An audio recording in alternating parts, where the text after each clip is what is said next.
Hello guys, welcome back to my channel again. So this is the video in which I am just sharing my baby girl symptom during my pregnancy. तो मुझे क्या क्या symptoms थे मैं उस सब चीज़ के बारे में डिस्कस करूँगी एंड कि मेरा मूड स्विंग्स ऑल ओवर चीज़ें जो भी हुई थी मेरे साथ सब चीज़ों के बारे में लेट डिस्कस अबाउट दैट.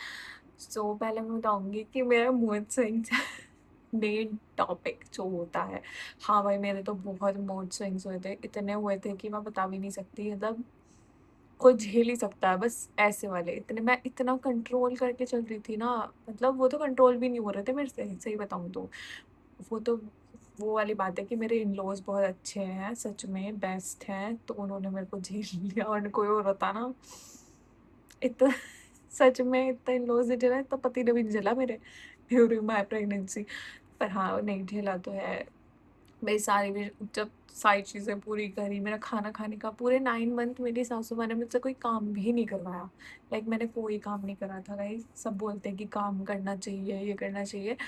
पूरे लाइक हम स्टार्टिंग से बात करेंगे, लाइक 3 मंथ्स जब मुझे पता था कि मैं प्रेग्नेंट हूँ, तो उस टाइम ना 3 मंथ्स आपको बिल्कुल भी हैवी वेट वगैरह कुछ नहीं उठाना चाहिए, कुछ भी. आप झुक नहीं सकते, आप मतलब बैठ जाओ, लेट जाओ, ज़्यादा लेट नहीं सकते, थोड़ा हल्का-फुल्का वॉक करो, तो 3 महीने आपको पूरी प्रिकॉशंस के साथ रहना पड़ता है. सो मैं वही थी, पर उसके बाद में मेरी जो मदर इन लॉ है, उन्होंने बोला कि तू रेस्ट ही कर, काम मैं खुद कर लूँगी, पूरी ज़िंदगी काम करना ही है, अभी मैं खुद कर लूँगी, तो अपना ध्यान रख बस. मेरा खाने का भी मन नहीं करता था कुछ-कुछ चीज़ें, और बहुत ही ऐसे टेंशन रहती थी कि मतलब न्यूट्रिशन जा रहा है, प्रोटीन मैं खा पा रही हूँ कि नहीं खा पा रही हूँ, तो बहुत सारी चीज़ें हो जाती थी. मन नहीं करता था, पर वो लोग फिर भी लाके मेरे पास रख देते थे टेबल पे कि खाना पड़ेगा, खाओ तुम इसे, नारियल पानी पियो, जूस पियो, हर एक चीज़ जो भी. और सबसे बड़ी बात, मेरी क्रेविंग, जो भी मेरा मन करता था वो सब लोग ये बना देते थे कुछ भी खाने का. मेरे पति बाहर से भी ले आते थे, लाइक माय हस्बैंड ब्रिंग, और बहुत सारी चीज़ें थी. तो हम लोग अब बात करेंगे कि लाइक मेरा फर्स्ट सिम्पटम जो बताया था मेरा टमी देख के लोगों ने, तो मेरी जो लाइन थी ना पेट की, वो बिल्कुल सीधी लाइन थी. सबने बोला था बेबी बॉय होगा, मुझे ये था कुछ भी हो, बेबी गर्ल हो या बेबी बॉय हो, बस हेल्दी हो. और सो जैसे कि मैंने बताया, मेरा फर्स्ट सिम्पटम जो बताया था कि लाइन सीधी होती है तो बेबी बॉय होता है. सो ऐसा कुछ भी नहीं है, ये सब मिथ है. आप इस पे बिल्कुल भी विश्वास मत करना कि टेढ़ी जा रही है तो गर्ल होगी और सीधी आ रही है तो बॉय होगी. मतलब कुछ भी नहीं है भाई ऐसा. मैंने जिसको देखा है ना, किसी की टेढ़ी लाइन भी है ना, तो उसको भी बॉय होता है, कभी गर्ल होती है. ऐसे ही मेरा था कि मुझे भी लाइक आप लोगों के सामने है, गर्ल ही हुई है. देन सेकंड, कि मीठा खाते हैं तो क्रेविंग जो लाइक मीठा खाने की होती है तो लड़का होता है, ऐसा कुछ भी नहीं है. मैंने बहुत मीठा खाया भैया, पूरे इतने रसगुल्ले खाए मैंने अपने जीवन में, नहीं खाए होंगे सच में. और जब वैसे वो हेल्दी भी होते हैं बच्चे के लिए, ऐसा नहीं है कि क्रेविंग हो रही, क्रेविंग के साथ उसका वेट गेन भी होता है बच्चे का. आप रसगुल्ले खाते हो तो वेट इंक्रीज होता है, क्योंकि उसमें प्रोटीन भी मिल जाता है आपको एक तरीके से. अब तो खैर मिलावट आती है, बट हाँ, बेबी का जो वेट है वो इंक्रीज होता है, तो आपको ज़रूर खाना चाहिए, आपका मन हो या नहीं हो वो. अब खैर आपके ऊपर डिपेंड करता है आप खाओगे. तो ये भी एक मिथ था जो मेरी प्रेगनेंसी के समय जो है बिल्कुल मिट चुका है. तो देन थर्ड जो है, उसके अनुसार जो था कि जो मेरा फेस था वो बहुत ज़्यादा डल हो गया था. मतलब मेरे को ना दाने तो पहले भी नहीं निकलते थे, मुझे सिर्फ मेरी टीनेजर में दाने निकले थे, वो भी सिर्फ यहाँ एक दो यहाँ पे. तो उस टाइम पे निकलते थे मुझे, उसके बाद मुझे कभी टच वुड दाने नहीं निकले. सो तो मुझे ऐसे दाने अभी भी नहीं निकले थे. और पर मेरी स्किन ना थोड़ी डल हो गई थी, मुझे ब्लैकनेस हो गया था यहाँ पे पूरी मतलब जहाँ नेक वगैरह पे, और फेस भी बिल्कुल बहुत डार्क ऐसा हो गया था. तब भी बोलते हैं कि अगर फेस डल होता है तो आपको बेबी बॉय होता है, तो ये भी एक मिथ था जो. सो तो now we discuss about the vomit, जो कि एक मेन सिम्टम होता है. तो मुझे बिल्कुल अपनी पूरी प्रेगनेंसी में कोई भी वॉमिटिंग नहीं हुई, कोई भी वॉमिट जिसे कहते हैं. लाइक बोलते हैं कि जिसको वॉमिट नहीं होती उसको बेबी बॉय कंसीव होता है, बट ऐसा भी कुछ नहीं है, ये सिर्फ मिथ है. मुझे बिल्कुल कोई वॉमिट नहीं हुई. और इवन मेरी जो दोस्त है उसको बेबी बॉय हुआ है, और उसको वॉमिट रही है, उसको ऑलमोस्ट 3 मंथ्स तो रेगुलर वॉमिट रही है. और बोलते हैं जिसको वॉमिट होती है उसको बेबी गर्ल होती है, तो ये भी सो कॉल्ड मिथ ही है, इसको कभी अपने उस पे मत लेना. मुझे 2 बार वॉमिट ज़रूर हुई थी, वो भी सिर्फ़ इस वज़ह से कि मुझे इतनी क्रेविंग हो रही थी ना बाहर के खाने की। मैंने अपने पति को बोला था कि लाइक मुझे सिंपल एक जो नॉर्मली नहीं बनाते ठेले पे, वहाँ पे जो चाउमीन मिलती है वो खानी है। और वो ले आए मतलब हाई क्लास वाली तो मुझे मिड क्रेविंग जो थी वो भी रात में हो रखी थी, तो वो सिंगापुरी चाउमीन ले आई कि उसमें अनहाइजीनिक होती है, ये होती है बोल-बोल के, और मुझे खानी वो थी। इस वज़ह से वो मैंने जैसे खाई और मुझे एकदम से वॉमिट हो गई। तो बस मुझे एक टाइम वही हुई थी, 2 बार मैंने वही खाई थी, तो मुझे वो तभी वॉमिट हुई थी। देन और लाइक नेक्स्ट सिम्पटम की बात करेंगे हम, पैरों पे स्वेलिंग जो आ जाती है, मुझे भी स्वेलिंग थी और ये बोलते हैं कि जिसको स्वेलिंग होती है पैरों पे उसको बेबी बॉय कंसीव होता है।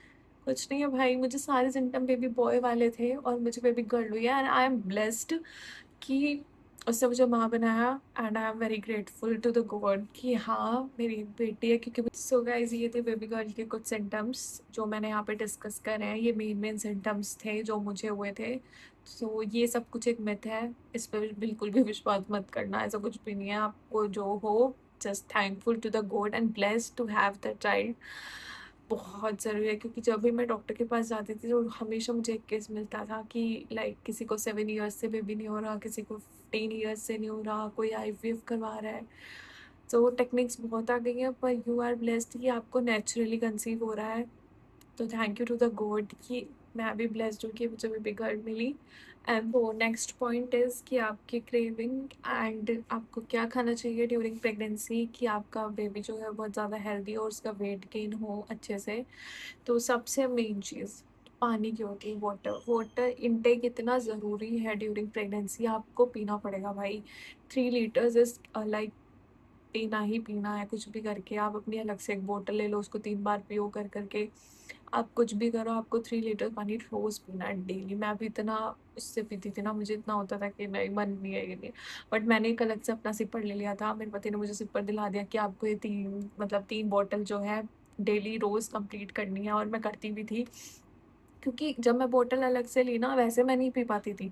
जब मेरे को पता है कि ये मेरी बॉटल है, तो आप पी सकते हो अपने तरीके से। उसके बाद नारियल पानी और जूस की बात करेंगे, तो आपको नारियल पानी जो है वीक में आप 3 बार पी सकते हो, उससे ज़्यादा मत पीना। क्योंकि मेरे डॉक्टर ने तो ख़ैर ये बोला था कि अगर नारियल पानी कुछ पी रहे हो या जूस पियोगे, तो उसके साथ ना कोई व्हीट का आपको कुछ खाना पड़ेगा। लाइक व्हीट मतलब अनाज कुछ खाना, रोटी खा लिया, रस खा लिया, ब्रेड खा ली, कुछ ना कुछ आपको उसके साथ इंटेक करना पड़ेगा। वीक में 3 बार ही लाइक 3 टाइम्स ही नारियल पानी पीती थी, और बाकी में मैं अपना वो थोड़ा ड्यूरिंग ना प्रेगनेंसी क्या होता है कि ब्लड आपका थोड़ा कम हो जाता है। मेरा स्टार्टिंग का ब्लड जो था वो 12 था, देन उसके बाद मेरा 11, 10, 9 ऐसे रहता था, क्योंकि वो बेबी को सप्लाई होता रहता है, लाइक ब्लड जो है सर्कुलेशन में चलता रहता है। तो आपको लाइक अनार खाने चाहिए जो भी ब्लड को इंक्रीज़ करते हैं, सारे फ्रूट्स, वेजिटेबल्स वगैरह सब कुछ खाने चाहिए। और ये ऐसा टाइम होता है कि आपको बहुत ध्यान रखना पड़ता है अपनी मतलब खाने का, अपनी क्रेविंग्स का। कुछ-कुछ चीज़ें हैं जो अनहेल्दी होती हैं, क्रेविंग्स होती है, ऐसा नहीं है, पर आप वीक में खा लो, ऐसा कुछ भी नहीं है। मैंने तो अपनी पूरी क्रेविंग जो है कंप्लीट करी थी, मेरे सब इन-लॉज़ ने, मुझे जो मन करता था मैं सब खाती थी। अच्छा सा ब्रेकफ़ास्ट लो, उसके बाद लंच लो, फिर 5 बजे स्नैक टाइम होता है, वो भी खाओ। और हाँ, पर चाय आप पी सकते हो, पर कैफ़ीन जो मतलब लाइक कॉफ़ी कैफ़ीन होते हैं उसमें, तो आप उसको अवॉइड ही करो, मत ही पियो यार। कॉफ़ी मेरे डॉक्टर ने बोला था वीक में 1 बार पी लेना, या दिन में 1 बार पी सकती है थोड़ी बहुत।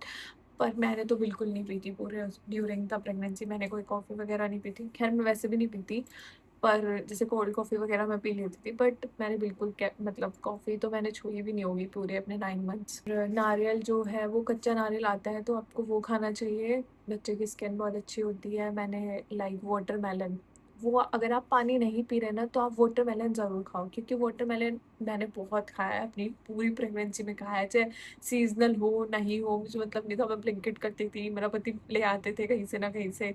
तो मैंने अपना वाटरमेलन से क्या है कि आपका वाटर इनटेक कंप्लीट हो जाता है, आपको मतलब अच्छा फ्रूट भी मिल जाता है, तो सब चीज़ें उसमें होती हैं।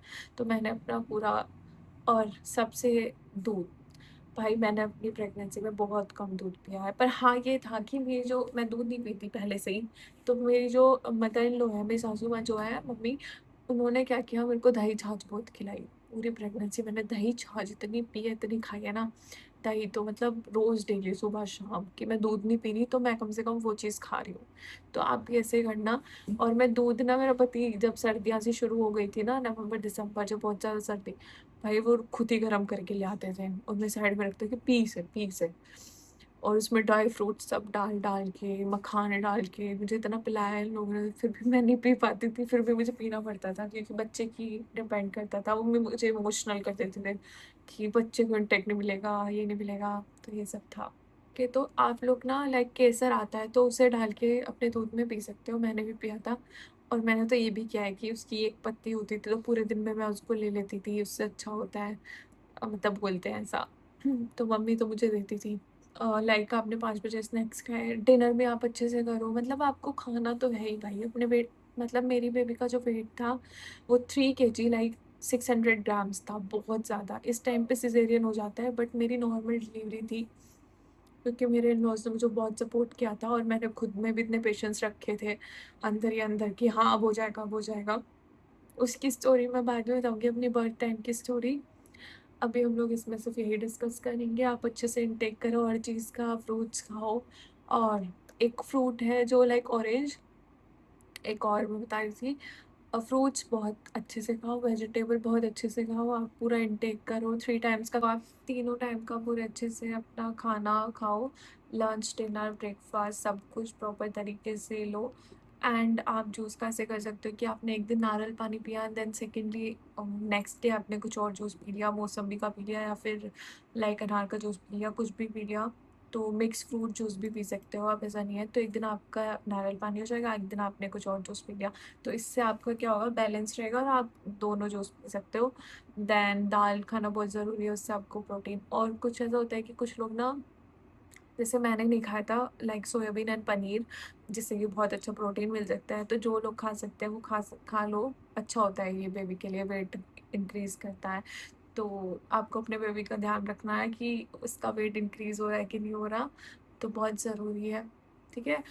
एंड गाइस इसमें इतना ही। And take care yourself during your pregnancy, बहुत ज़्यादा ज़रूरी टाइम होता है ये, प्रीशियस टाइम होता है आपकी लाइफ का बहुत ज़्यादा, कि आप एक बेबी को लाइक जन्म दे रहे हो, like giving a birth to your child. And अपने से ज़्यादा आपको ये सोचना है कि आपकी बेबी के लिए क्या ज़्यादा इम्पोर्टेंट है, तो आप वही करो एंड थिंक पॉजिटिव। और मैं हनुमान चालीसा पढ़ती थी भाई। किसी को नहीं पता मैं हनुमान चालीसा पढ़ती थी। लाइक ऐसा होता था बीच-बीच में छूट जाती थी बट हाँ, मैंने हनुमान चालीसा पढ़ी है और मेरे लिए बहुत अच्छी हुई है, ठीक है? और मतलब मुझे अच्छा लगता था, फ़ील होता था, तो आप कुछ भी बुक पढ़ सकते हो पर हाँ, कोशिश करो कि हनुमान चालीसा पढ़ो, बहुत ज़रूरी है। मेरे बहुत ज़्यादा मूड स्विंग्स होते थे, कुछ लोगों के नहीं होते पर मेरे बहुत हुए थे और सब लोगों ने झेले भी हैं, thank you for that. And pregnancy का पीरियड ऐसा होता है कि आपको बहुत मिस आउट भी होगा बाद में, मुझे तो बहुत हो रहा है अभी भी। खैर मैं अभी दूसरा चाइल्ड प्लान नहीं करूँगी, बिल्कुल भी नहीं, अभी तो नहीं, खैर अभी बहुत छोटी है क्योंकि मेरी baby. Then I am very grateful कि I am blessed with a baby girl. And thank you for watching this video. इस वीडियो में इतना ही। मैं ये नहीं बोलूँगी सिर्फ हस्बैंड का, यहाँ पे फैमिली का भी और हस्बैंड का दोनों का मेंटली और इमोशनली सपोर्ट बहुत ज़्यादा ज़रूरी है क्योंकि ये पीरियड ऐसा होता है कि आपके जो है मूड स्विंग्स अप डाउन होते रहते हैं ड्यूरिंग द हार्मोन्स, बिकॉज इसमें हार्मोन्स चेंज बहुत ज़्यादा होते हैं। मेरा जो ब्लड ग्रुप था वो नेगेटिव था and my baby have a positive, even her father is also a positive, तो मेरे उस वजह से मूड स्विंग्स बहुत ज़्यादा होते थे।